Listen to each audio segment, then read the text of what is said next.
Hello everyone, today we're going to see what we're playing against real Lopez and more precise against the exchange variations. So here after e4, e5, a classical approach to the king's pawn move, knight f3, targeting our pawn on e5, we play knight c6, and after bishop b5, white is putting pressure on our knight on f6, as well as on the pawn on e5.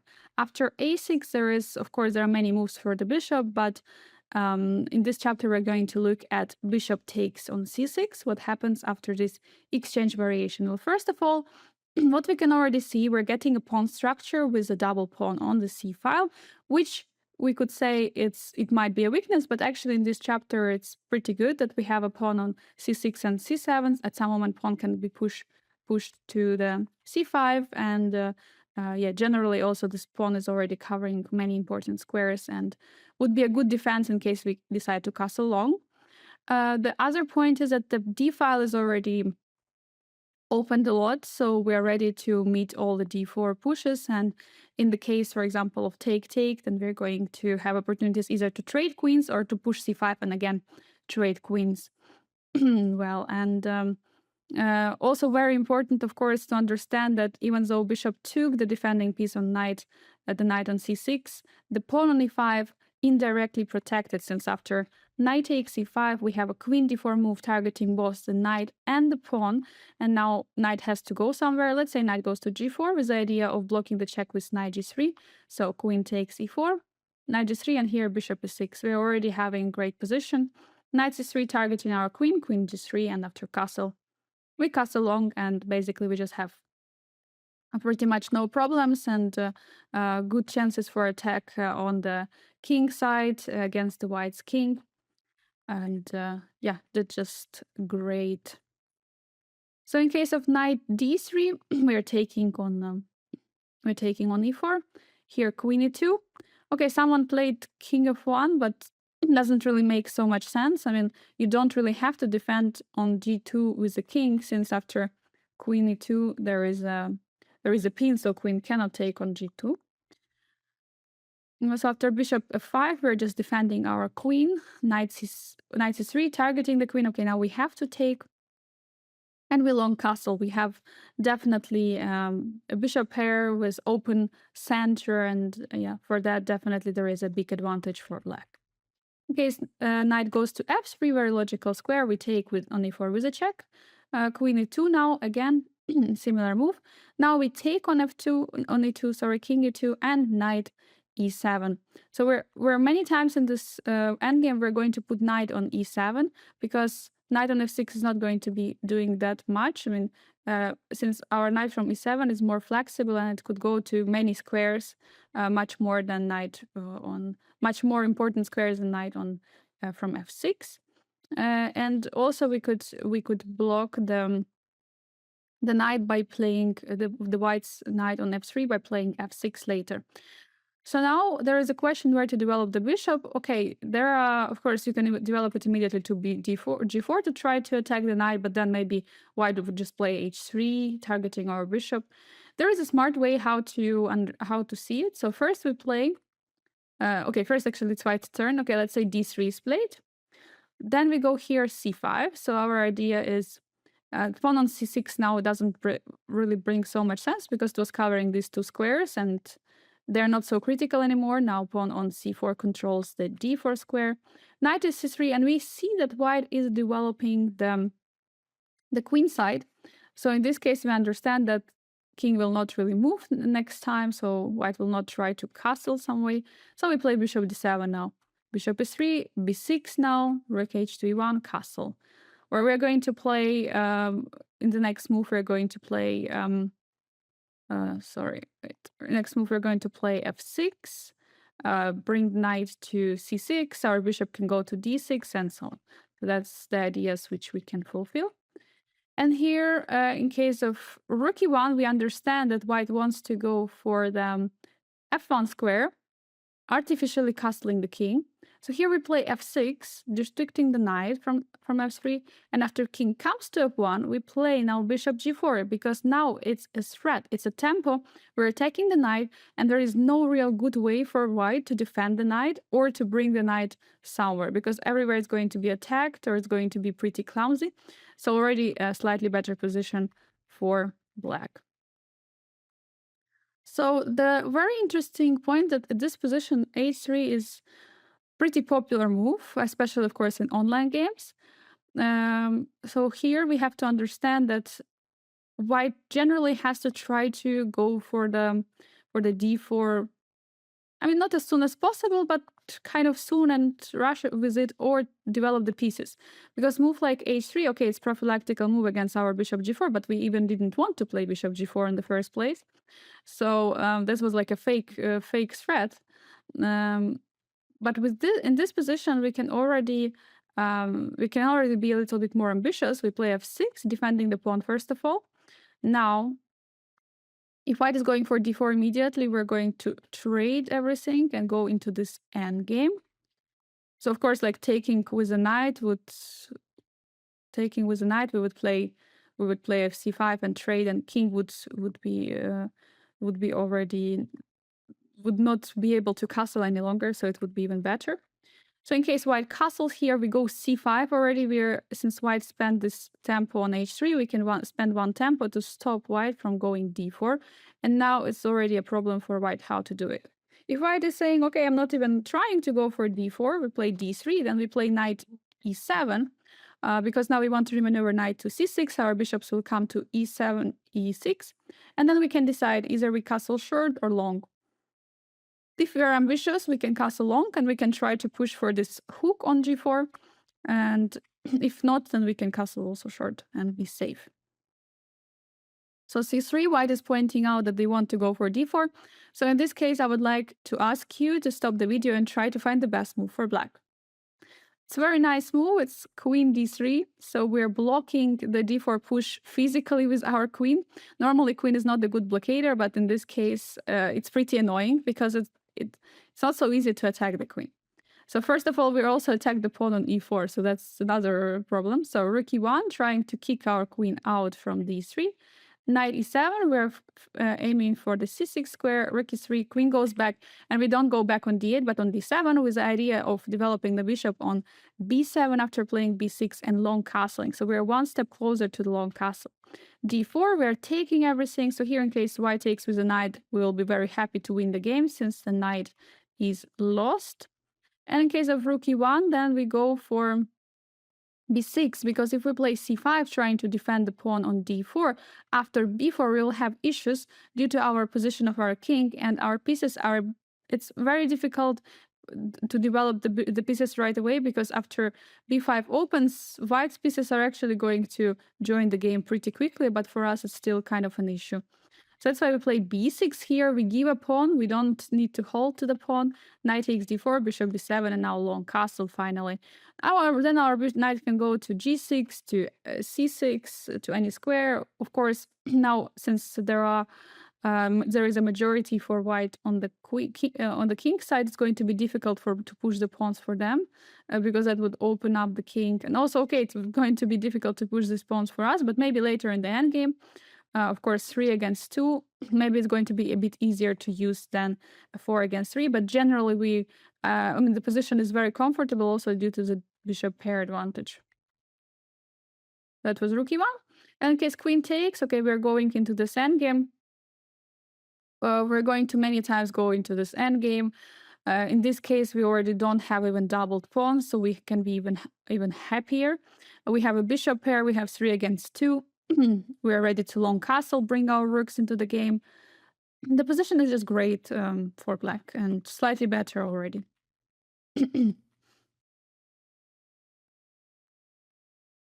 That was an h3 move, a bit slow. Another kind of slow move is d3. The main point of this to defend the pawn on e4 and attack the pawn on e5. So now knight e5 is indeed a threat. So we have to stop it. We have to play f6. But generally, d3 is not so good because it's not going for the d4. And if white will go for d4 at some moment, it is just slow move. So if knight bd2 just developing, it looks actually a pretty bad move. Now knight e7, we want to play c5 and reach with a knight c6 square. So let's say knight c4, we go c5, and again we are ready to get our typical setup when white is going for a bit more passive approach in the opening, and yeah, bringing the knight to c6, bishops out, and just enjoy the slightly better position. Bishop e3. So the idea here is for white to control the d4 as someone trying to push for d4 and also trying to control the c5. We go for knight e7, and the point is that if we would play c5, then we would not be able to play knight e7. So it was important first to develop it, because then we can go for knight g6, and then we can push for c5 finally. At some moment also white maybe wants to go for f4 break, since they played d3. So if white is securing on e4 and not going for d4, f4 might be a move, and knight on g6 is going to be really useful there. In case of white goes for d4, then we're taking. White kind of was losing a bit of time. And we play, okay, queen e2, queen e7, and knight e5. Just finished the development. Okay, we played a bit, few strange moves to the queen, but we wanted to place the queen to f7 because it was very uncomfortable on the d file, and on e7 it was stopping the bishop. So now queen is on f7, perfect square, since there is no light squared bishop from white. And we're ready to develop the bishop to b4, the other to d7, let's say, and we will decide where we want to castle. If we want to be more safe, we can castle long. If we want to play more ambitiously, we can castle short and start attack on the queen side. So knight c3, another move. Now we go for knight g6. Our plan to stop this f4 pushes at some moment. So now knight e2. So the main idea now is that white wants to move the knight to d2 and push for f4.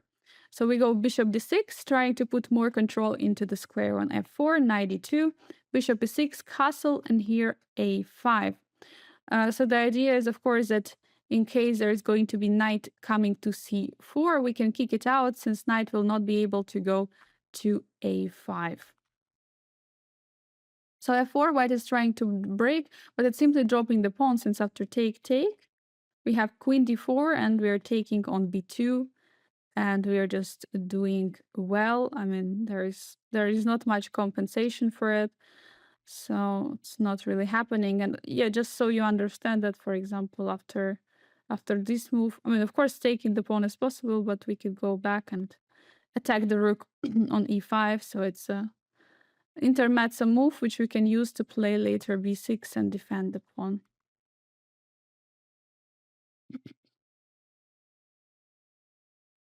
Knight c4 immediately. Yeah, knight on c4 is going to come pretty often in this chapter, but in this case, it's a little bit different because our pawn on e5 is very much defended for all the pieces. Now bishop comes to e7. Of course, we don't want to give up our bishop pair advantage for nothing. But in this case, we already threatened to go for bishop c4 in some lines. If, for example, white goes for f4, we can create an isolated pawn on e4. Let's see the example line. For example, after f4, we take, pawn takes, and we take on f4. And at the end of the line, there is a pawn on e4, which is isolated. There is a double pawn here, and we're just having a great position because we will build up a pressure against the pawn on e4. Now let's see what is going to happen in case of b3. Here, white is defending the knight on c4, so that in case of bishop c4, white could take with a pawn there. And in that way, the f4 is again a threat.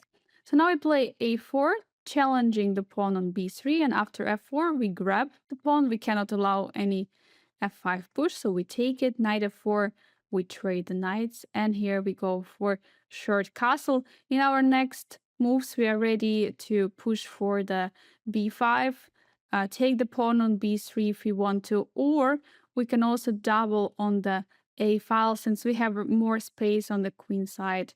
And yeah, we're just going to try to put more pressure on the queen side, and for now, white cannot do anything on the king side. Okay, that was knight c3 and knight bd2. Knight bd2 also again going for the c4 ideas. At some moment knight can jump. Knight g6, since white has this setup, again, this f4 move could be annoying at some moment, so knight coming to g6 is stopping the f4 ideas. In case of d4, immediately we have bishop g4, and we're already fine because now we're pinning, we're creating a big pressure on the d4, and of course, if white is taking on e5, knight is going to recapture. So queen e2, white is trying to finish the development, and now c5. Now the idea is that white cannot really go neither for d4 nor for d4, neither for d4 nor for f4, because we're just now blocking with we're blocking with the c pawn, and here we're blocking with our knight from g6. So not possible. And after long castle, we go just bishop e6, and we are ready to expand a little bit on the queen side, and we can also go and castle short side in order to be more aggressive and ambitious against the king on the queen side. But also we can definitely castle long, but I would say we prefer castling long here. So that was the line of this d3. Knight c3 is another option, so it's not such a bad move. Like, for example, h3. h3 is like a waiting move. Knight c3 is already developing move, so we cannot really react in the same way. So we go for f6. First of all, defending the pawn, because pawn on e4 was defended. And after castle, we see already white is still not going for the d4 push. So in this position, white is already slow. So that's why we can again stop the d4 by playing c5. And after d3, play knight g7, knight e7, and we're just getting our perfect setup, which we already know. So white has for sure to go for d4, and if they're not going, we're just going to stop it with c5. So pawn takes. In case queen takes, we're trading and going into the endgame, bishop d7, and again, due to the fact that our king was not moved, not on d8, and we have a bishop pair, and with the pawn structure, it's a Berlin endgame, but it's just a better option, a better version of it. What are the ideas in Berlin endgame? Well, first of all, we have to make sure that white is not creating a passer. And in order to do that, we have to put our rook on e-file and put pressure on the pawn on e-file, as well as knight can come on g6, controlling the important squares. We could at some moment play h5 if white is going for h4, not to give space white on the king side.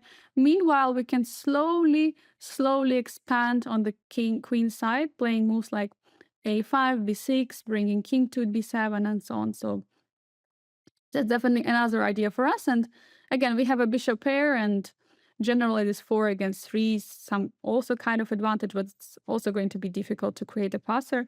But definitely chances for both sides and some counterattack.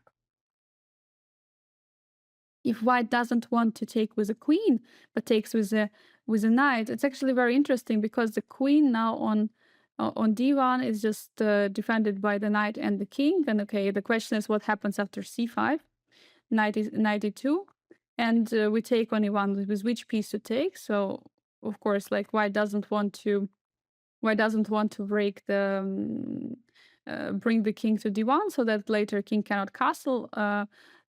Normally, in comparison, for example, to other lines, it would be ideal for white to take with a rook on d1, but here white cannot do it, so knight d1.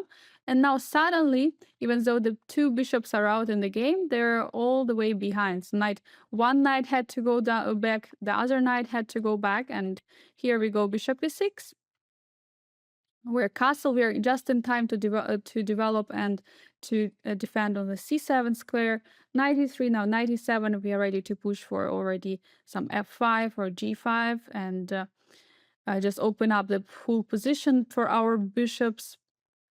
And in case white goes, like, let's say h3 is trying to stop our g5 idea, here we go knight c6, and we go for another option, putting the pawn on c4, gaining more space on the queen side, and also developing our bishop on c5. Well, again, due to the bishop pair, And okay, we have more space on the queen side for sure. We might, I mean, the position is complicated, but we might have some ideas and chances for the win as well. So now rook d1, we're trading the rooks, and now king cannot castle, but okay, king can just go to c1, and it's kind of castled. g5, attacking the bishop. The next move we want to go f5, bishop g3, f5.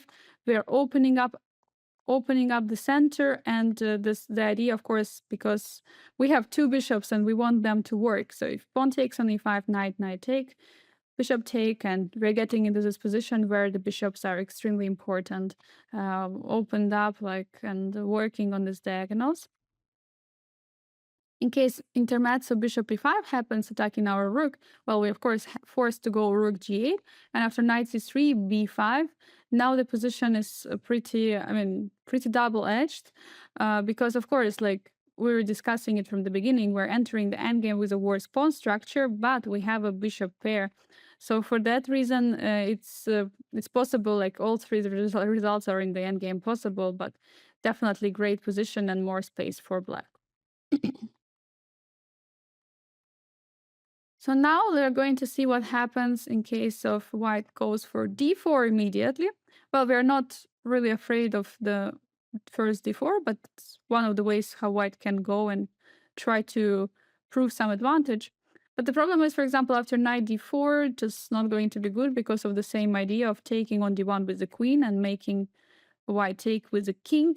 And basically we're getting, again, same endgame, but much better position because we already because here we have more time and king couldn't castle of white. So if, for example, even king would be on e1 and it wouldn't move, I would say that still it's not so bad for white. But since king had to like play all these moves going away and king is still in the center, for that reason we're just much better here. And with this bishop pair, which is very soon going to start playing, the position is just getting better and better for black. So queen takes is a kind of a decent option. With queen takes, knight takes, and we're again entering this endgame, again this from Berlin type of endgame. So the point here is that even though we have these double pawns which are bad, actually the pawn on c6 we can say it's good because it controls all the knight jumps to d5 or b5. And generally in this endgame we prefer to have pawn on c6. First of all, for that reason, and second, so that it's not weakening those squares and it's not promote. So it sometimes also takes away the bishop square on c5 and so on. Of course, we don't hate the pawn on c5, but we prefer to have pawn on c6. So that's why we got this endgame with a pawn on c6, which is just great. So now bishop d7, normal developing move. We prepare for a castle, knight c3, long castle, bishop e3. Now rook e1, rook e8, immediately going according to the plan, targeting the pawn. The next move we want to place knight on g6, pawn on f6, such plans, or we can also go g6 and bishop g7. So it's just going to depend how white is reacting. So for example, in case of the castle here, knight g7, rook a d1, knight g6 according to the plan, and now h5, basically we're completely set up. We're not letting white to expand on the king side. Also f6 is a move which is stopping all this f4, e5 breaks in the center. But generally for now, the e5 square is fully defended, so no pawn march is available. We are ready to develop our second bishop, and again, position is slightly better due to the bishop pair and more active pieces. Case white goes for long castle. Now, I would like just to show quickly the difference. Like if knight goes to f6, let's say, because it feels like more natural square for a knight from the beginning, but it's actually not. Because in this position after f3, we ask the question, what is actually knight doing on f6, since it's fully restricted. It cannot jump anywhere. And well, on h7, h5, we didn't really want to jump, so we didn't really need the knight there. So for that reason, even though knight coming to f6 feels like a more natural, more active square, knight on e7 is actually the way to go. Because from knight on e7, knight can go to g6, it can go to c6, it can go anywhere and jump around in the position. Later, we want to occupy the e5 square, so from there, it's of course much better.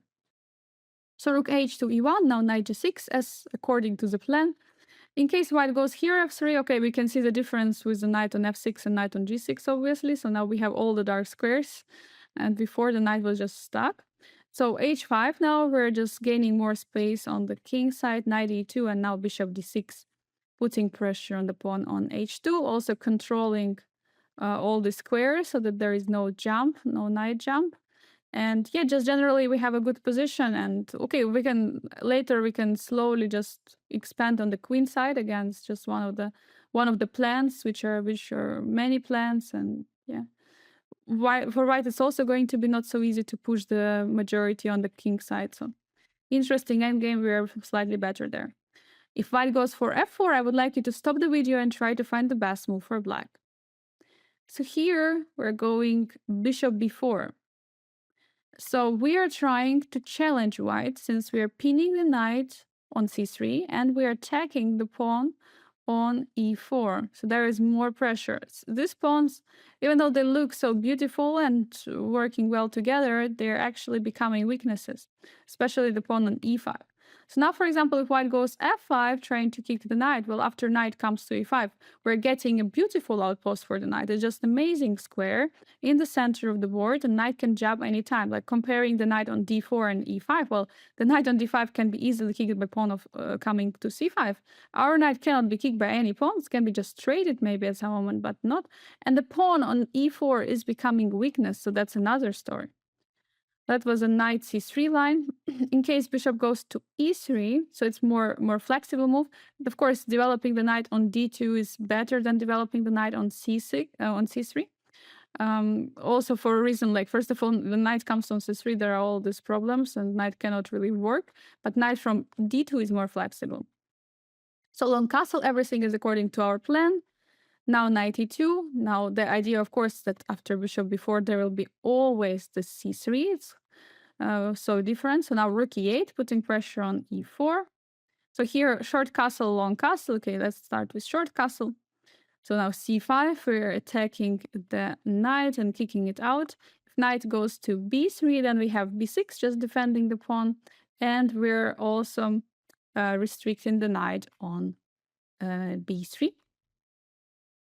If knight goes back to e2, then we play b6 again, because we defend the pawn, and it's just good move just to keep all the pawns together. And in the next moves, we are ready to fulfill our plan again. Knight goes to e7, either knight g6 or g6 and bishop g7. So let's say rook f to e1 tries to defend the pawn on e4. Now we go g6 immediately, rook a g1, bishop g7, attacking the pawn on b2 immediately, c3. White is building up very nice pawn structure, since now rather green I would put, because now the bishop is just basically looking at the pawns which it cannot attack. And now knight e7. But the main point of this g6, bishop g7 is not only that bishop is developed to g7, but also for pushing and supporting the f5 push, so that we want to eliminate this pawn on e4, just attack it, and we're going to open up also the f file, which is going to be very interesting. Our main ideas could be to slowly improve on the queen side, expand with a pawn to a4, and okay, f5 is definitely going to be played in the next moves. So in case of white goes to a long castle, we play knight e7. Now we can go for knight on g6, rook h to e1, and knight g6. Plan f4. We're again getting this position with these two pawns, which we try to attack. But the big problem is that bishop b4 would be faced by c3, so it's not really working. So now we have to play f6. So that, okay, we are also stopping e5 at some moment, and generally just stopping the pawn, and it's just good to have it like this. We are ready to play like h4, h5, h4 to expand on the king side. If we want, we can also play c5 at some moment, kicking the knight from d4, putting our bishop on c6 and other bishop on d6. Perfect squares for two bishops, and just target the pawns on e and f file. So that's kind of an interesting approach. And well, that was all about the immediate d4. And now we go to the main line, which is a castle. So now we're entering the main line, and now take on e5 is already a big threat. So we have to somehow defend the pawn. And okay, playing something like f6 would be like playing going for the main line. But here we go, okay, maybe not such a rare move, but a very interesting location for the queen on d6. Queen d6, defending the pawn, and also kind of getting onto this attack if white knight goes to a3 and c4. But there are, of course, many advantages in this move. So first of all, we don't yet push the pawn. We are ready to first place the bishop out and castle, finish our development, and then we will see according to how white is going to develop, or we are either going to play f6 or not. So let's start with some more dubious moves, for example, a4. Well, what could be an idea of a4? That at some moment, if knight is coming to a3, then the rook is defending the knight, and also b5 is not so easy to play. So we go bishop e6. So if knight goes to g5, attacking our bishop, this is actually often the case. We play bishop e6 to kind of provoke the knight to g5. Now we go bishop d7, and the point is that okay, knight came to g5, but it's not attacking the e5 pawn any longer. And we could play f6 with a tempo. So knight e3, and now f6, attacking the knight. Knight c4, attacking our queen. But now here we have a double attack on the knight. So of course knight will have to go back on f3, but then there was actually no sense in jumping with the knight to g5 in the first place. And it's going to look like actually white lost some time with this manipulation with the knight, jumping here and there. In case knight e3 immediately, then we go f3. And we already block the knight coming to c4, so it's not working.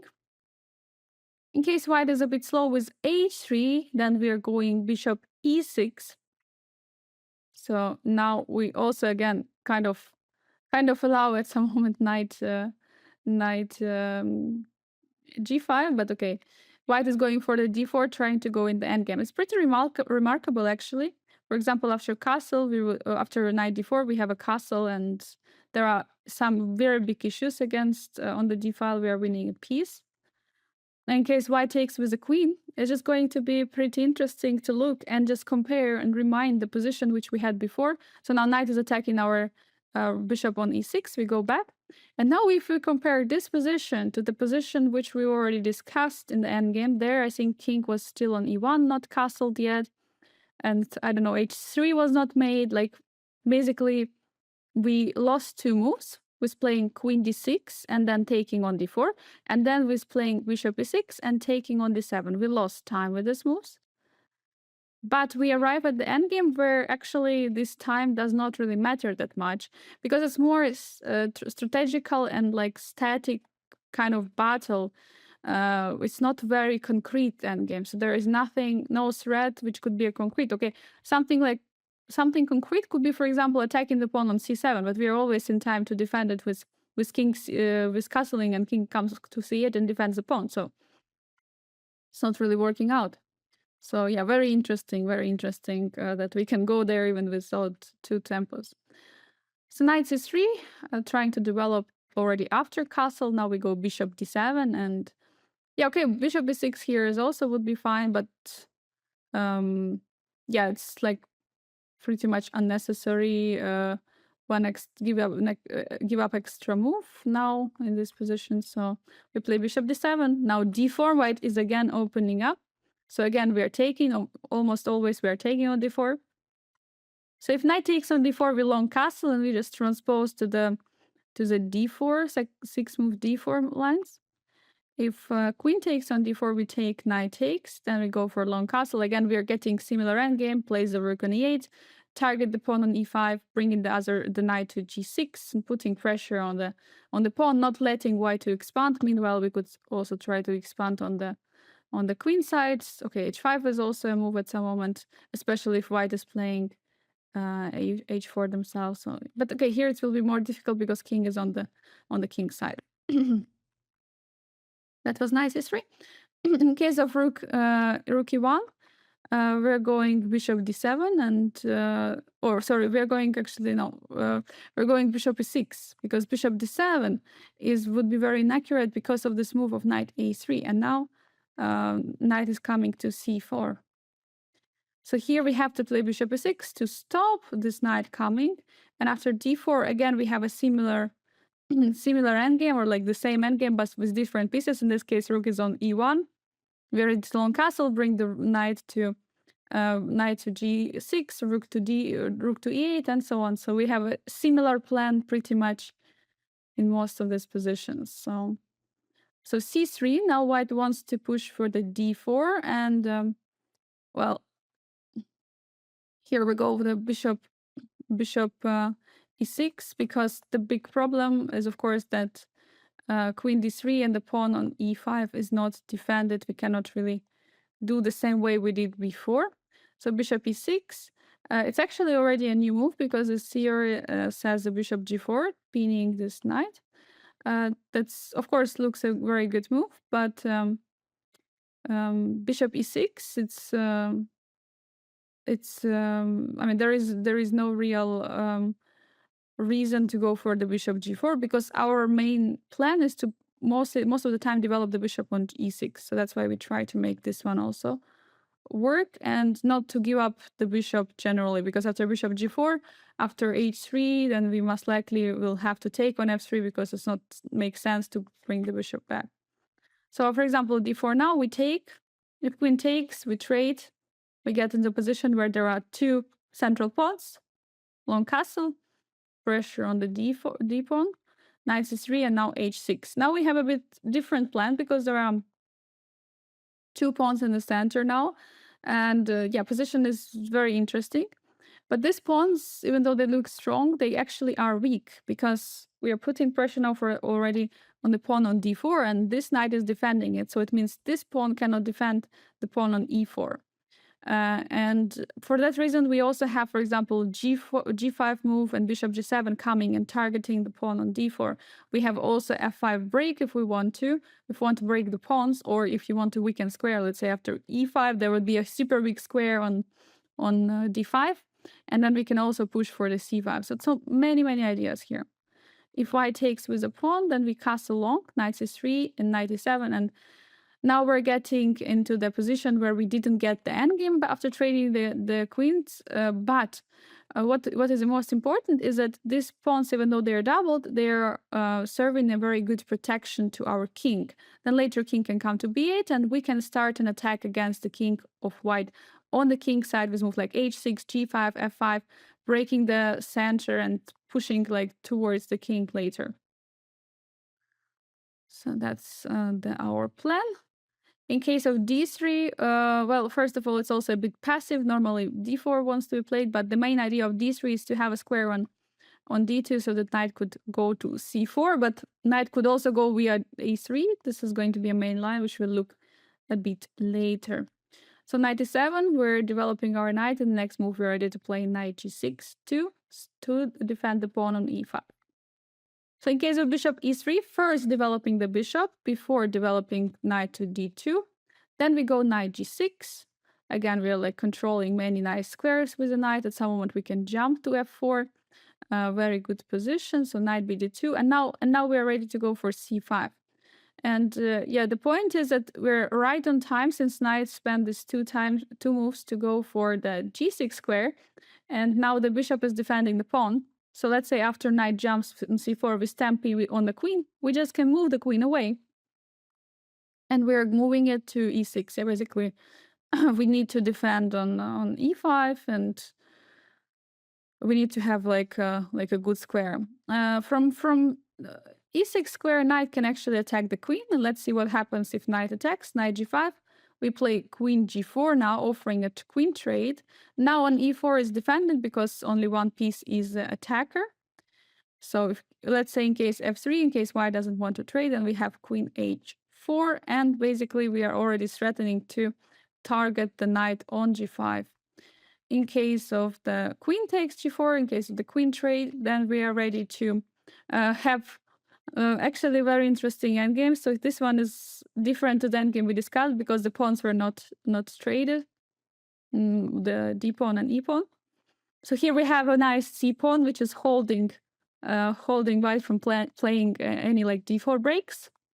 Meanwhile, we can go for b6 to support the pawn on c5, f6 to support the pawn on e5, and we'll have a bishop pair. Position is quite close, but we should for sure have some chances to open it up on one of the side. Most likely we'll try to push on the king side, create some attack against white's king. So if knight goes to b2 with the idea of coming to c4 and challenge our pawn on e6, e5, then here, of course, we have to react and defend the pawn. And as we already were reacting before, knight g6, defending the pawn, is the perfect move. If white goes for knight c4, here we have queen e6 again. And the main idea of this is, first of all, that we are targeting the knight, and d4 cannot be played because knight would be without a defense.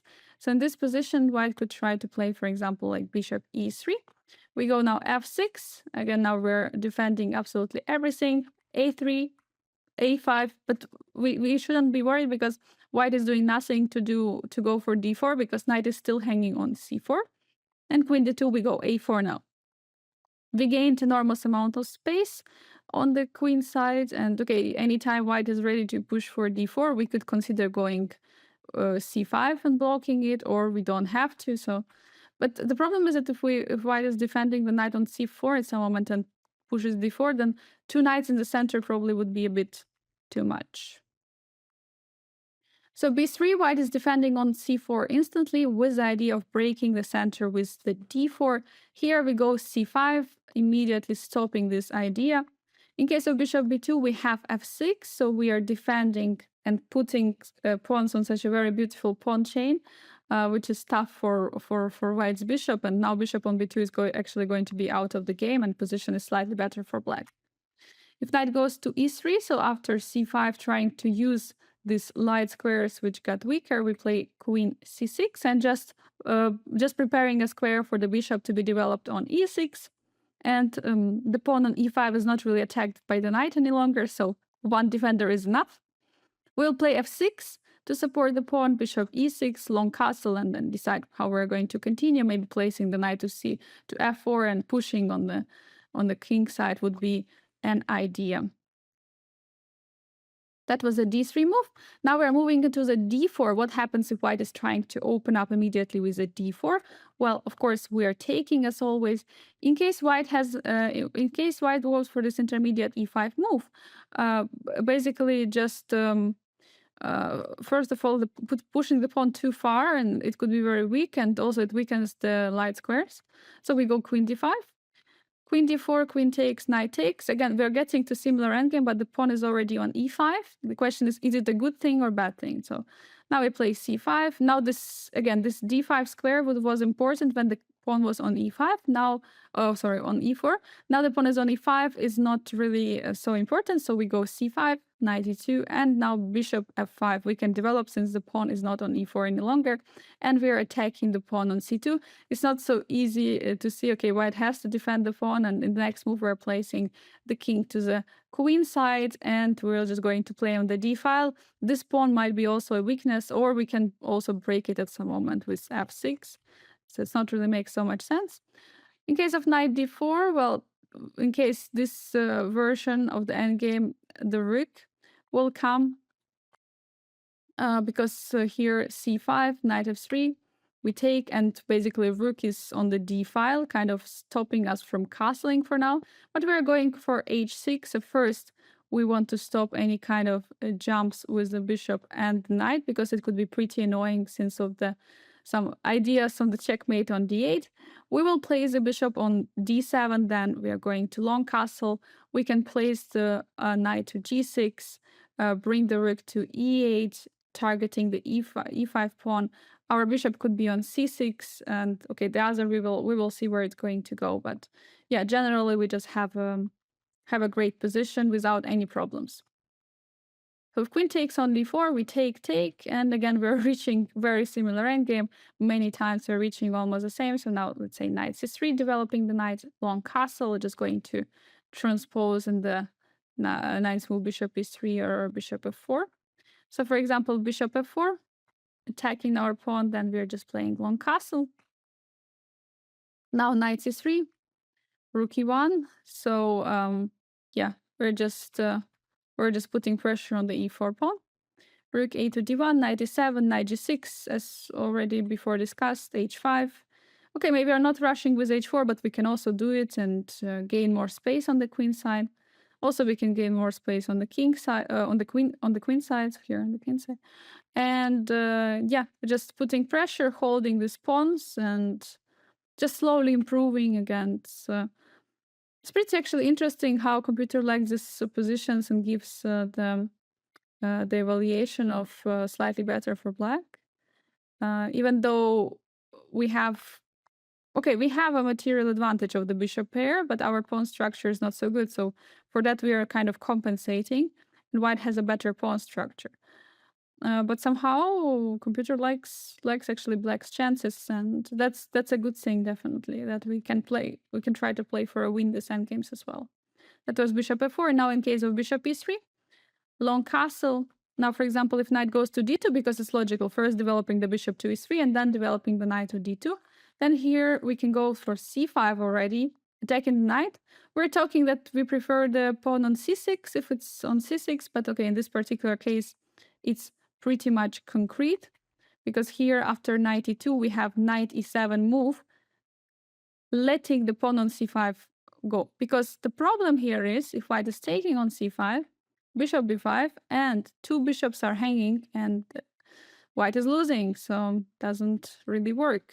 In case knight goes for c3, a bit more active, but again, on c3, there are no real squares. Okay, here, of course, we don't go for c5, because the d5 square will be immediately taken.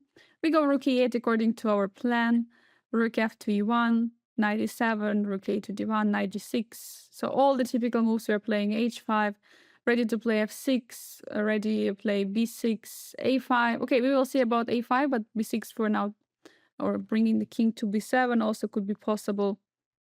Though we had to be careful about this bishop so that there are no knight jumps to win the bishop on d7. So yeah, but yeah, definitely a slightly better endgame, which we always like to have in play. So now knight takes on d4 and bishop d7. Now we're ready for a long castle. Now we don't really go for the c5 push. So if knight c3, then we go for a long castle, and basically there is not much better besides playing bishop e3. Now knight h6, and we're just going to transpose to the bishop e3 lines. So first, let's ask what happens after e5. Well, it's just similar to the line we discussed. So we go queen g6, and because in this position if we would go to d5, the problem is that there would be knight c3 immediately challenging our queen. So if we go to g6 with the idea of developing the knight on c5. Now, bishop e3, long castle, queen e2, and knight e7. We're going for the light squares. We will just go and put the knight over there. Let's say after knight c3, we can go knight f5, already offering a trade, which is pretty strong knight on d4, and just use our bishops in the position. Again, we have a clear better position because of the weak pawn on e5. If white is playing f4 to defend, white is going to weak the king. And we're having also a bishop pair, and okay, slight problem with the pawn structure, but generally it's not a problem right now, especially. So bishop e3 immediately defending the knight. So now long castle. If queen goes to e2, so the idea is to bring the knight and just not yet show where the knight will go, to c3 or e2. So here we go, knight h6, targeting the bishop on e3, and we want also to push. It supports the push of f5. In case of h3, we place the queen to g6, attacking on a3 on e4 at the same time. On h3 with a bishop, on e4 with a queen.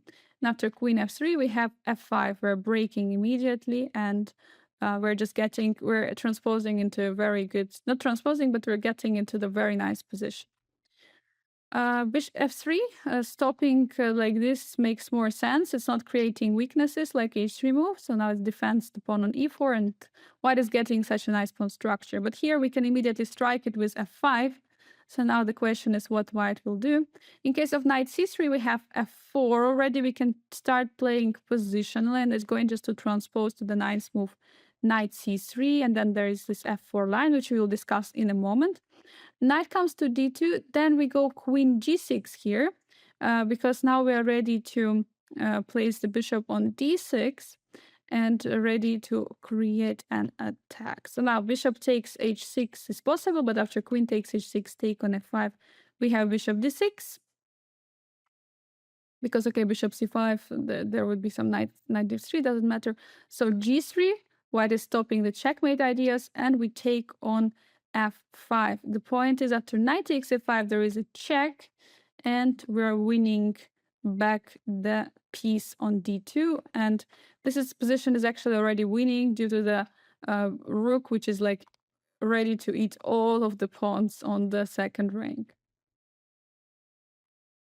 In case of e5 here, well, basically this move is stopping the bishop coming to d6, which makes a lot of sense, and somewhat restricts our bishops because it makes position more closed. Now we play rook e8, attacking the pawn. So if white has to stop it by playing f4, at the same time making a bishop more weak and stupid piece on e3. Now knight g6, knight g4. Since white weakened the g4 square, our knight can already go there. Knight 4 to f3, we take on s3. Queen takes, and now king b8. And we are ready to slowly improve. We are ready to break these pawns with the g5, put the pawn to c5, bishop to c6. I mean, we're just going to slowly go for the break on the king side, also for improving our pieces on the queen side. The position is great. I mean, this protected passer, I mean, if it would be, again, if you would trade all the pieces, then this pawn would be a big danger. But as for this position, it's not really a danger because we can block it very easily and it's not going forward. Meanwhile, we can target the f pawn, the one which is defending the e pawn. So for that reason, there is, of course, a good endgame, slightly better advantage. So that was queen e2. Now we're going to look at knight c3 immediately. So here, knight h6, again, we're going for the same idea, either knight g4 or f5. In case white goes h3 here, again, we have queen g6 with the similar idea like in previous line, like attacking on h3. Here, e4 is defended. So queen f3, and now we have f6 with a point that we can put our knight on e5 square and block the pawn on e4. Case of f3, then we play f5 as before, targeting the pawn on e4. So here queen e4, and now queen e2, now f4. Now this is we transpose to this variation where we are pushing this pawn and we are trying to play already a bit more positional. So bishop f2 and knight f7. So the idea is to put our knight on e5 on the perfect outpost square, and the pawn cannot attack us, and then start pushing on the king side against the king. We have a perfectly safe king on the c file. There are so many pawns which are supporting it and defending, but white is the one who is going to be in trouble, even though it feels like opposite. It feels like white's king is very safe, but with the moves like g5, h5, g4, there will be a big trouble for white. So let's say knight d2, then we can go for c5, attacking the knight on d4. Definitely knight h6 is another option. We can, of course, go for it as well, but we can be a bit more aggressive with the c5. So now if knight goes back to e2, we have bishop c6, again pointing out e4 is a weakness, knight c3, and now queen g6. Queen g6 putting pressure on some key light squares of white. Ready to break the center with the f5 pawn, develop the bishop to d6, knight to f6, and we're slightly better in this position. Here, after knight 4 comes to b3, attacking the pawn, we defend it with a b6 pawn. And after a4, I would like you to stop the video and try to find the best move for black. So here we play a5. Of course, we don't allow any a5 pushes. We stop a4 on this square. We push a5 ourselves. So after queen e2, we play bishop c6. And here white's knights are going to struggle a little bit. You can see that they are very restricted. We are ready to, for example, if white is going for f3, we can push for g5, g4. And also, okay, rook g8, we can bring the rook g8, g5, g4. And also we can, we can just finish development, bringing the knight to f6, putting our knight to b7 in case of any issues on a6. But the position looks just great for black.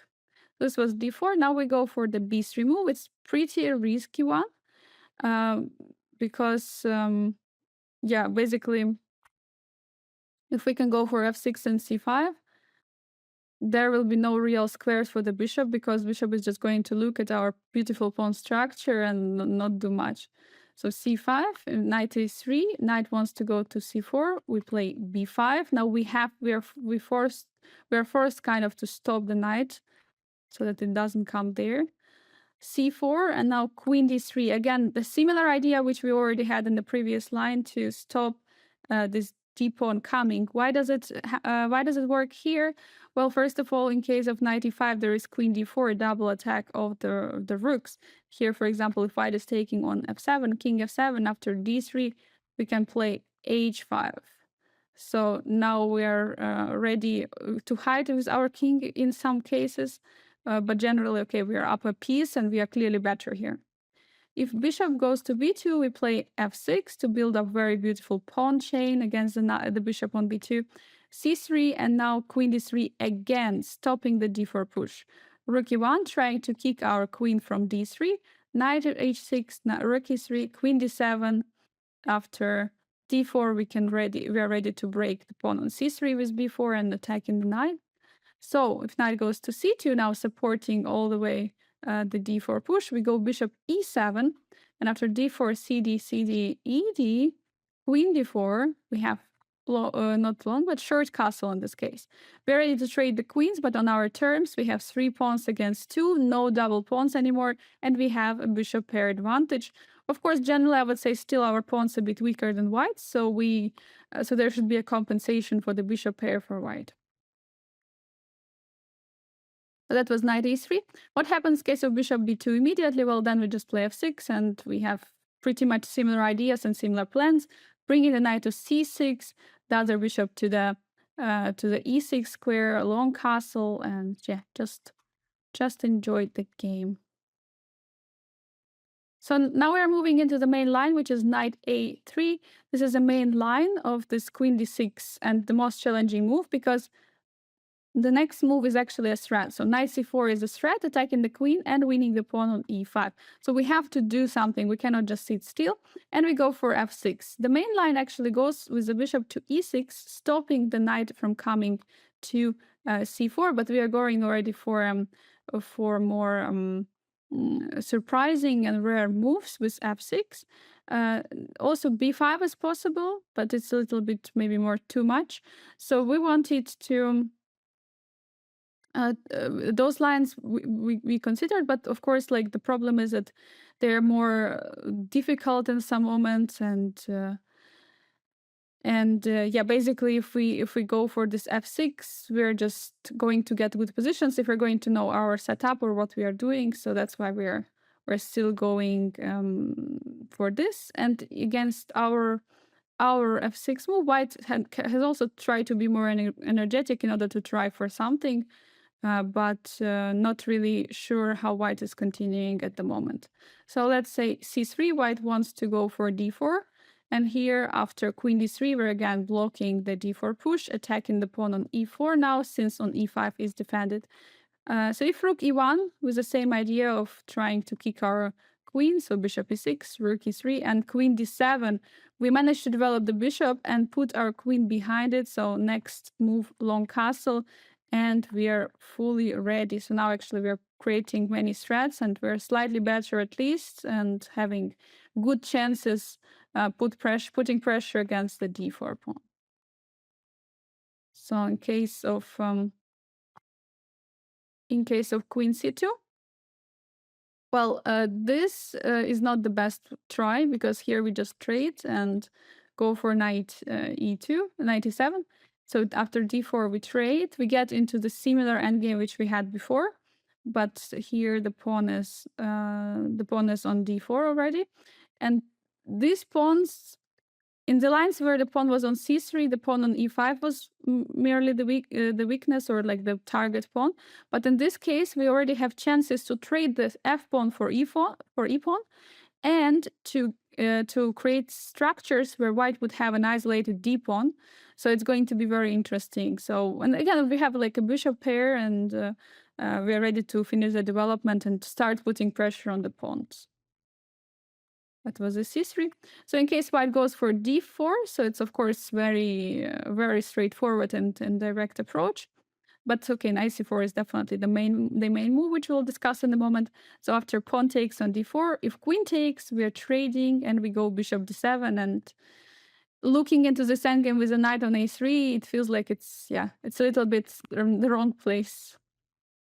So knight d4. If bishop d7 here, the problem is that after knight c4, we'll have problems because queen e7, bishop e4, attacking the pawn on c7. Now queen is coming into the game, for example, queen d3. Now c5, and after bishop c7, queen g3. And okay, we cannot really stop the check, and the checkmate is coming. So yeah, we cannot really go for it. So that's why we have to play c5 here. We have to go in the endgame. In this position, how much we didn't want it, but we have to. So now knight e2, queen d1, rook d1, and bishop d7. And again, similar endgame. Okay, we have a pawn on c5.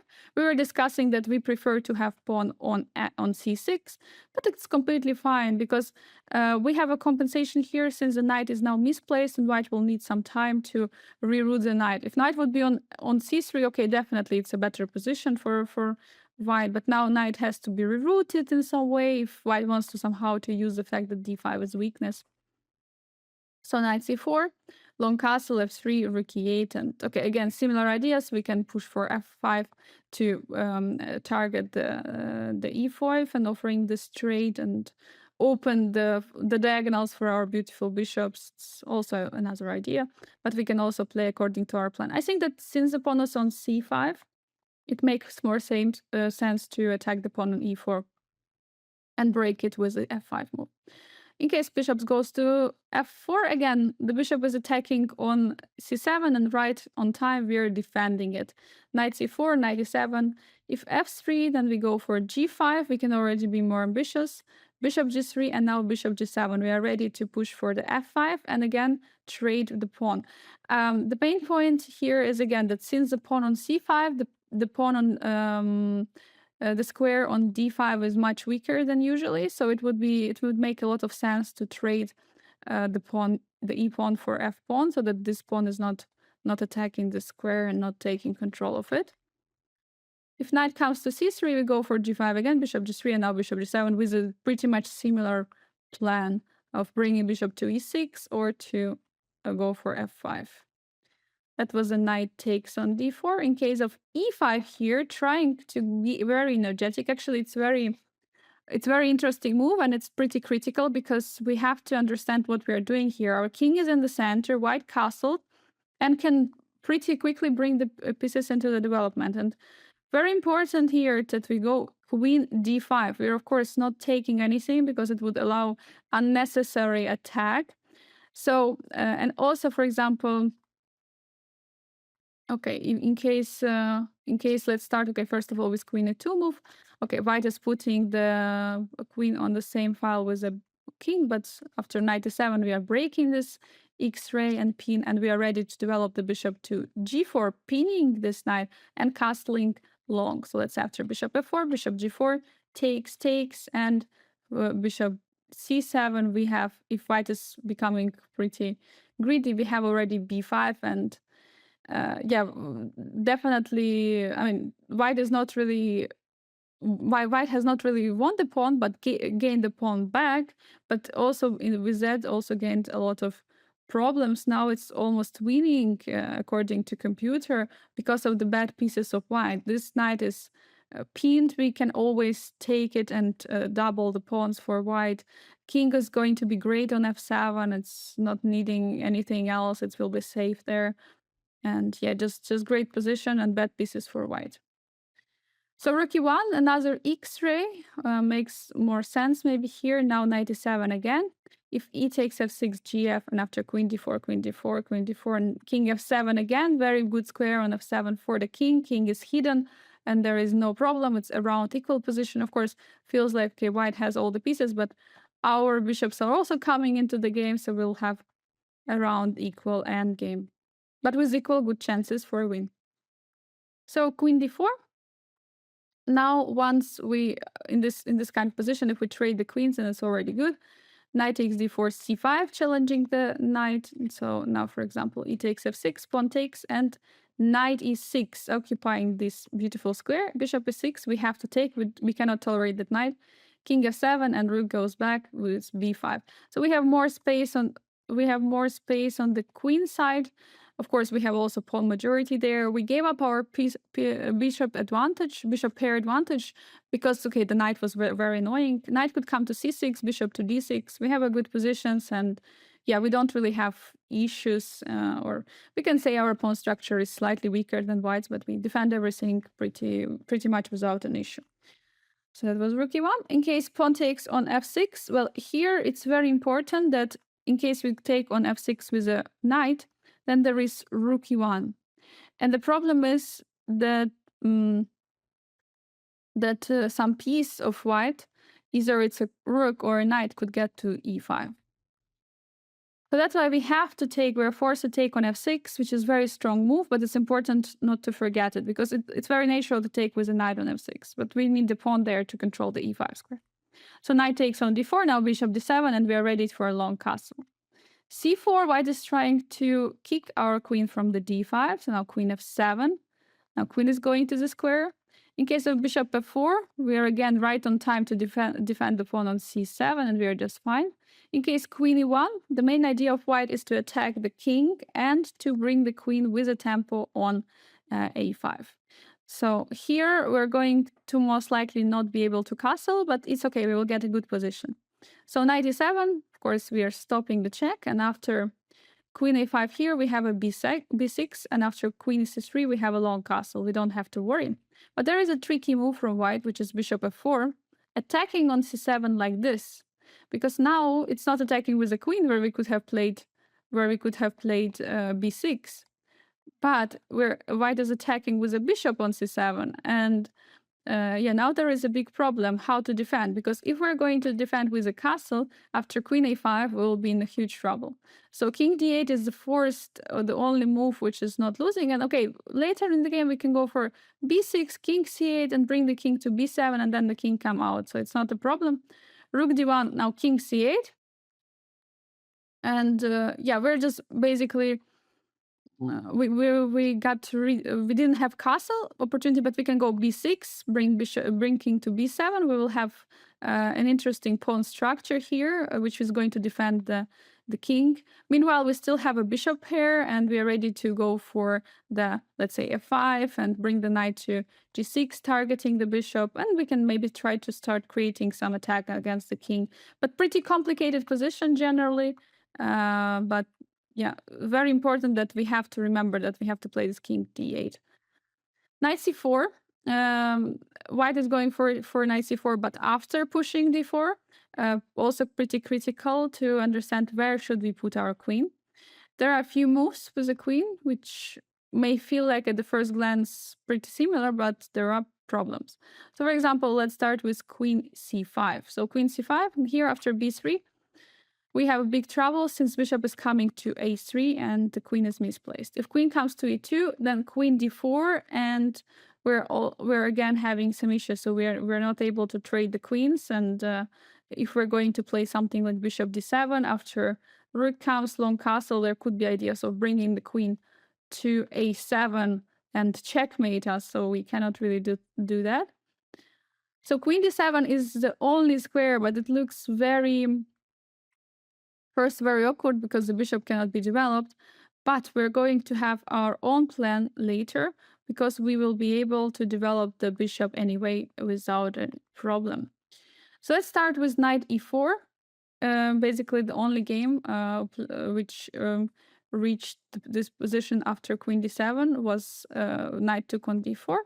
Then here we shouldn't be worried anymore because we kick the knight with c5, and after knight goes, so knight e2, for example, in case of knight e2, we can trade and go to this endgame again, bishop e6. If knight goes to e3 on the knight square, then we have bishop d6. We have a good bishops, and okay, we place the knight to e7, and again we get this type of endgame. We can push for f5 also in this position. If we need, we can play g6 and f5. So yeah, definitely not a big problems for black, or not at all. b3 is another way. Then we take on c4, double the pawns for white, and play bishop d6. So now these pawns are much weaker, I would say, than our double pawns. Bishop f4, white is offering a trade. Now long castle, trade happens. Now we undouble the pawns, but this pawn is generally, I would say, a weakness. But there are not so many weaknesses besides the d6, so it's easy to defend just one. And also knight cannot really get here to attack it, and from f5 we can always kick the knight. But looking at the white's queen side, I would say that could be an issue for white for sure. Case knight jumps to f5, trying to be more active. Then we trade the queens, and after bishop e6, bishop b3, g6, knight goes to e3, and after knight e7, we take full control over the d5 square, and this was actually happening in the game. And here after bishop g7, the game just continued. Okay, around equal chances here. We can place king on f7 in this position, since we cannot really castle because of the d8 square. So that was knight d4. In case white pushes for e5, again, similar idea as in the previous line, going for the e5, but here we have a very nice move, queen d5. So in that line, we also went for the queen d5, moving there, but there was no knight on c4. In this case, it's even a tempo. Pawn takes on f6. We have to be careful, because if we take the knight after rook e1, king d8, fg, bishop g7, unnecessary. It's very necessary to get all these complications, and the position is already lost for black. So we have to take on f6. Again, we are blocking the ideas of white to get to the e5 square. So after queen d4, we get again traded and play knight e7, getting in a similar type of endgames as in the previous line, but not this Berlin endgames. So now bishop f4, attacking our pawn on c7. We go c5, attacking the knight, because we can be on time with knight d5 and attacking knight and defending the pawn on c7 at the same time. Bishop g3, bishop e6, and here in this endgame, our king is perfect on f7. It cannot be attacked. There is no light squared bishop for white. We're ready to slightly push on the queen side with a5, b6 pawns, slightly improve, advance there. And yeah, we just have a great position. Everything is defended. But definitely it's very crucial in this line, I would say, this position, to remember how to go for this, with all these moves, and how to defend the pawns. Okay, that was that e takes f6. In case of rook e1, with the threat of e takes f6, then we have to play knight e7, definitely breaking the pin. After queen d4, again, we are entering the similar endgame, c5, pawn takes. And here again, we have to take on e6, since the knight was too active. And again, we're getting to similar pawn endgame, not pawn endgame, but similar endgame. And we can see that our pieces are already more active, even though the pawn structure is not so ideal. That was an e5 move. So now rook e1 maybe makes a bit more sense, putting the king here, and the e5 is already a threat. So knight e7, developing the piece. Okay, with e5 we can transpose into the lines which we just discussed. So in case of c3, actually here we have to be very careful, because what white wants is after dc to have queen b3 opportunity, and the d file suddenly is becoming an issue. And yeah, suddenly position is for black is becoming very bad, and yeah, it's pretty bad. We shouldn't allow it. So we have to play knight g6 now. So our idea now, we are already changing the plans. We are giving back the material, and we want to finish the development. We want to place our queen to f7, bishop on e6 or g4, and we're ready to finish the development with the king. We'll see where we will be able to castle. Of course, we try to prefer the long castle, but sometimes can be the case it's not happening. So let's say e5 is played. White is still trying to open position against our king. Bishop e7, just covering everything.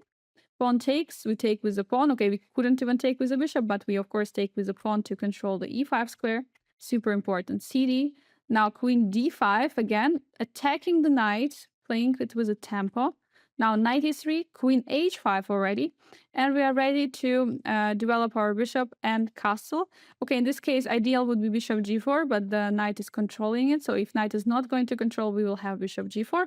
We are ready to castle long in just a couple of moves, and yeah, just the later in the game, we can use the g file definitely for attack against the white's king. So that was the,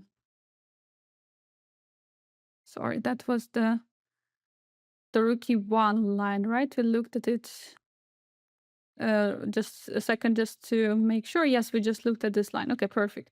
So that was this, this c3. So now we go into the c4, the main move. This is basically the most human move, the most natural move from white. White is attacking our queen and also attacking the pawn on e5, but now it's already defended with the f6 pawn. But yeah, and definitely also we can agree that knight on c4 looks better than the knight on a3. And even if it might feel for you that queen d6 was not such a weird move and f6, but the next move for sure you're going to be you're going to say it's really a bit strange, but we're going for it. We go for queen e6 in queen e7. So in this line, the main move is queen e6, but the problem is after queen e4, d4 is a big threat, c5, c3, and well, we can try to play this position because we don't really want to push this b5. Since after we push b5, we cannot really castle long anymore, but we would like to try to castle long in this line. That's why we play queen e7 here instead of queen e6. But okay, queen e6 is normal, it's a main line, but this is completely different story.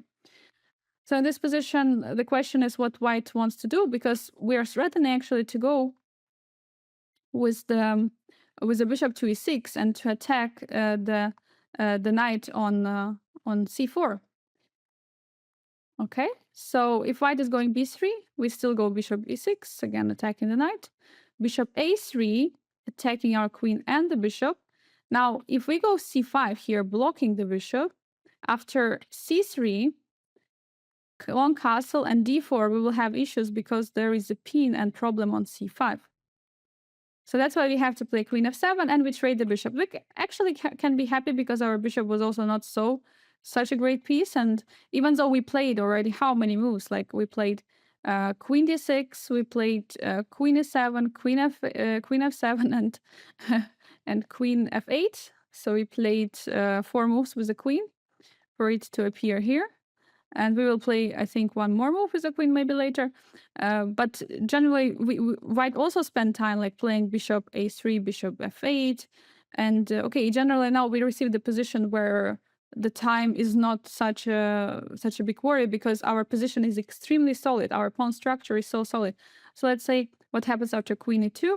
Then we go for c5 already. We're stopping the d4 ideas. c3, long castle. b4, white is trying to break. Knight e7. In case rook f2 b1, we can already bring the knight all the way to c6. And after b5, white is trying to open up a, b, rook b5. We have bishop c4, queen c4, and b6, where we are already having this pawn structure defending everything. Queen d6, we threaten to go in the next move. And to go for d3, either trade the queens or just to block the pawn. Also on e4, pawn is going to hang, and it's not so easy, okay, to see how white can break, because if white goes a4, a5, I would take with the knight, but then white would be forced, if they want to open up our position, to sacrifice a exchange, but the material will be getting more and more limited, which will decrease chances for an attack. In case pawn takes on c5, we go knight g6 now. Now knight is going for the f4 square, and pawn on c5 is going to be taken in a moment. That was a b3 move. It's a bit too slow. So d4, the most aggressive approach, immediately opening up everything. We go bishop e6 with a tempo attacking the knight. Everything else is just bad, so we have to go for bishop e6. In case knight goes for a5, targeting our pawn on b7, we go long castle and we are defending the pawn exactly at the perfect moment. White is, the engine approves the line, so c3. Now we go queen e8, so it's, again, we went with queen to d6, c7, now e8. But we did it in order to get this development. We had first to defend the pawn, then we had to develop bishop, and so on and so on. So for example, now if white goes for queen e2, now we go knight e7. It's actually not a must to sacrifice a pawn on e5, but yeah, if white will keep the pawn, we will have to open the g file. It's not so bad for us. So de, and basically now if white okay, if we're going to take on in e5, of course it's going to be great position, but we play knight g6, and now basically we threaten to take again. And if white wants to take a pawn, then they have to take on f6, which opens for us the g file against the king. The bishop will be on d6, and we can slowly start pushing pressure on the white's position. For that, for sure, there is a compensation for black. In case of queen e2, defending the knight on c4, and also threatening now to take on e5.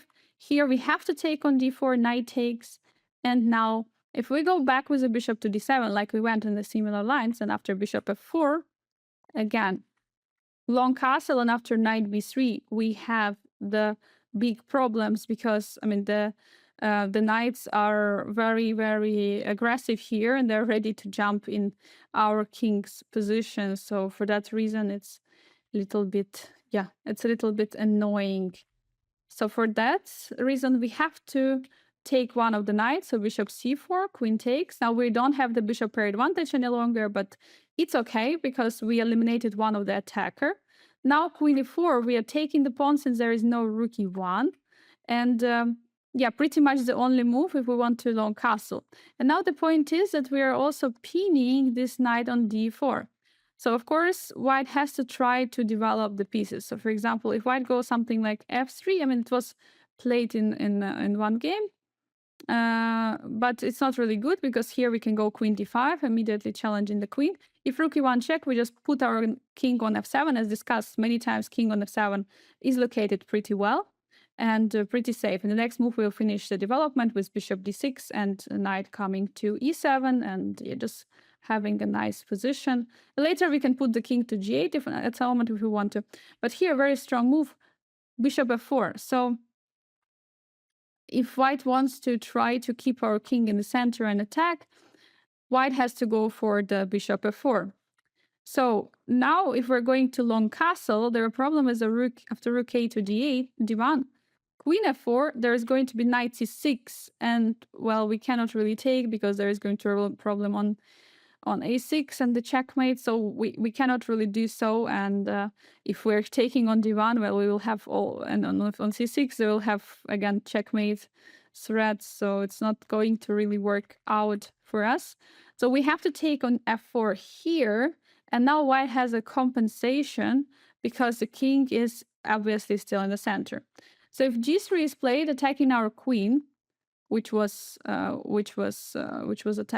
pinning this knight, we go for g4, and okay, after h3, queen h2, we're just going to transpose to the main line because rook e1 eventually was played.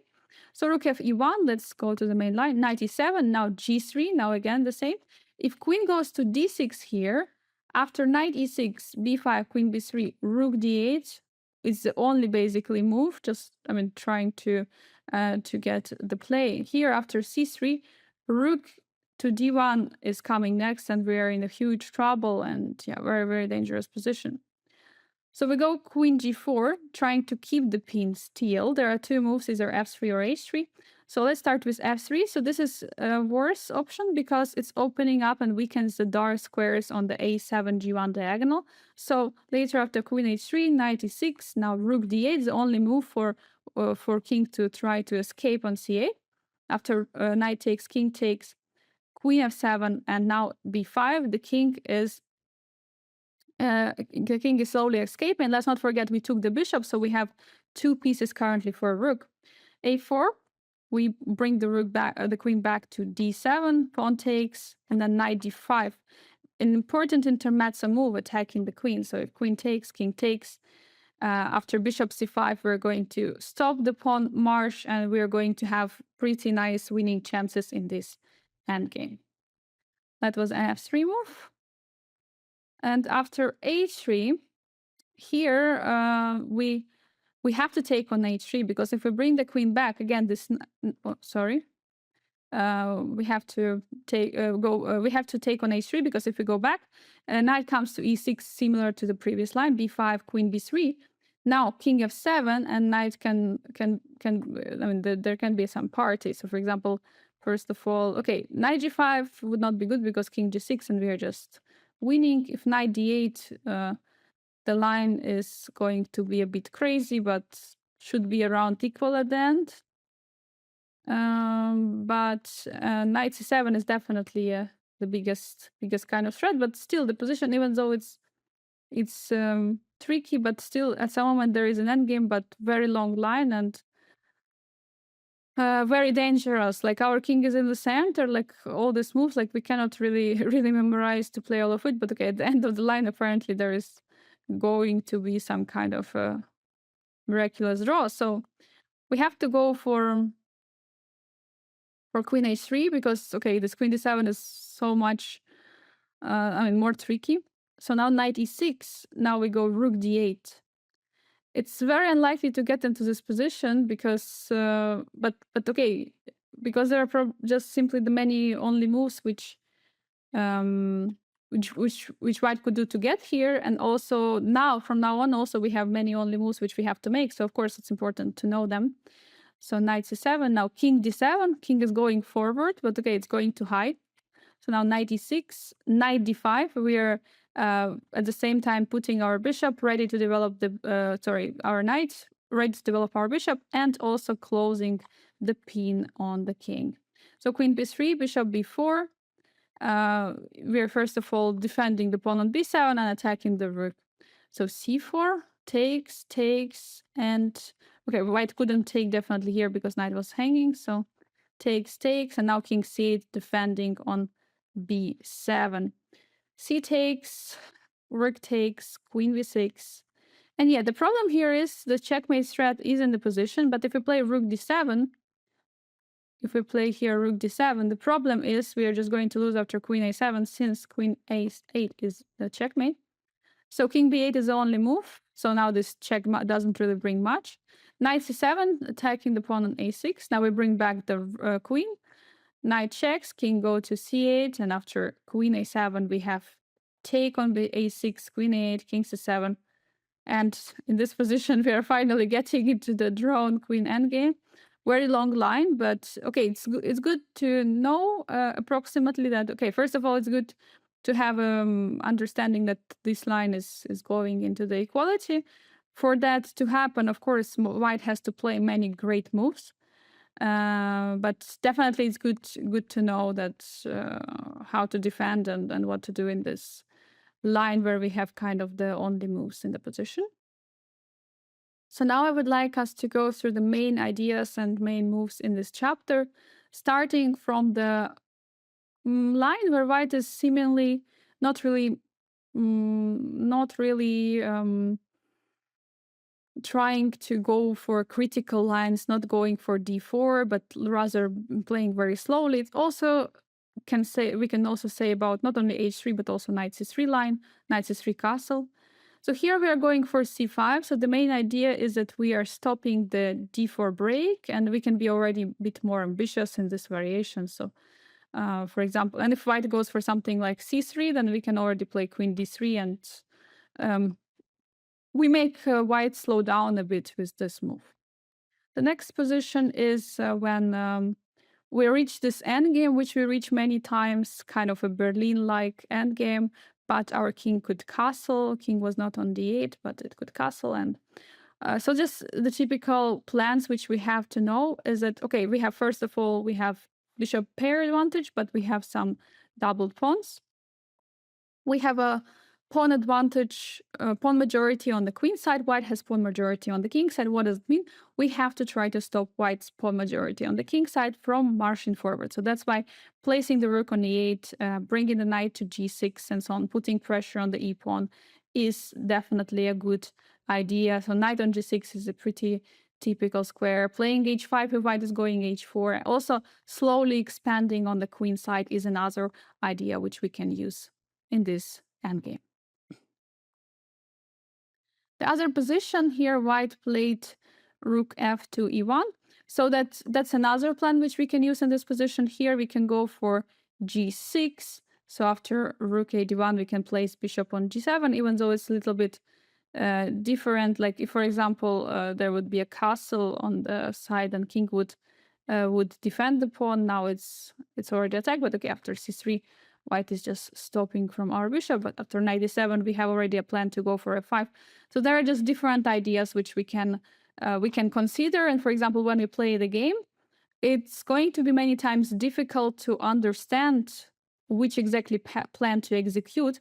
But knowing all these plans and how they work together, we can see that okay, in during the game when we're considering, we just think okay, we have this plan.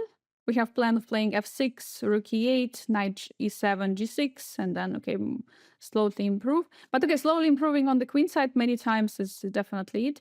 And either the pawn is on c6 or on c5.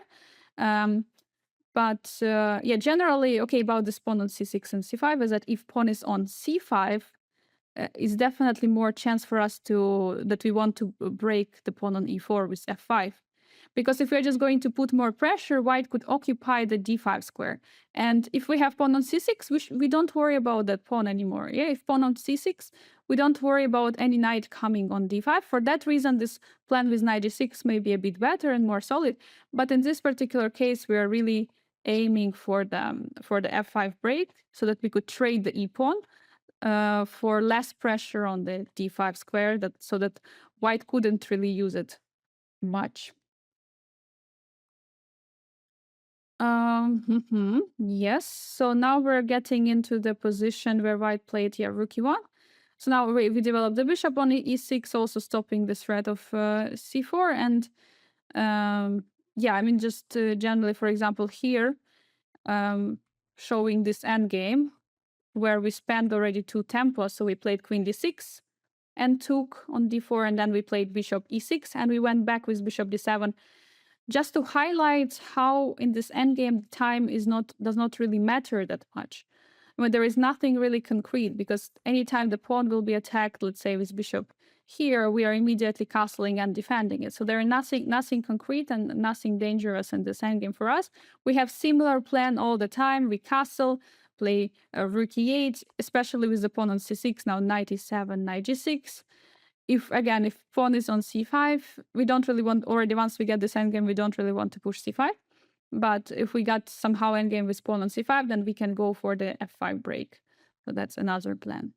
The next position is just to highlight how the pawns, even though they are doubled pawns here on the c-file, how great defenders they can be of our king. So we castled long, and there is not much attack, even though there are not so many pieces around king. Our king is under big defense. And meanwhile, we can push for f5, g5, and okay, h6, g5, and g4, and try to attack the king on the king side. So that's definitely possible. Okay, next position is the bishop d7 move. So yeah, here here we're just like already one step away from castling long. For example, after white plays, let's say bishop e3 here, we're just castling, okay, knight d2, and now we are already ready to kick the knight out and start putting pressure on e4. So basically now we're having the similar kind of position as we had before, but with the queens on the board. And yeah, I mean, just probably most important is that we try to put pressure against the e4 pawn, and all the rest is pretty much similar. Aha, so now this is a position where we had the c5, yeah, and we pushed, that was very important actually, a5, a4, f5, a5, we stopped that a5 push, and after queen c6, we're getting the position where white's knight, going to be very struggling in this position. So they're very restricted with our pawns. It's going to be tough for them to do anything, and our pawns are perfectly stopping any kind of attack. Meanwhile, we could actually go for putting pressure on e4, and once white plays f3, going for rook g8, g5, g4, and trying to break the position of the king. So That's another plan what we have. And I believe that was it for today's chapter. I hope you studied a lot, and I'm going to see you in the next chapter.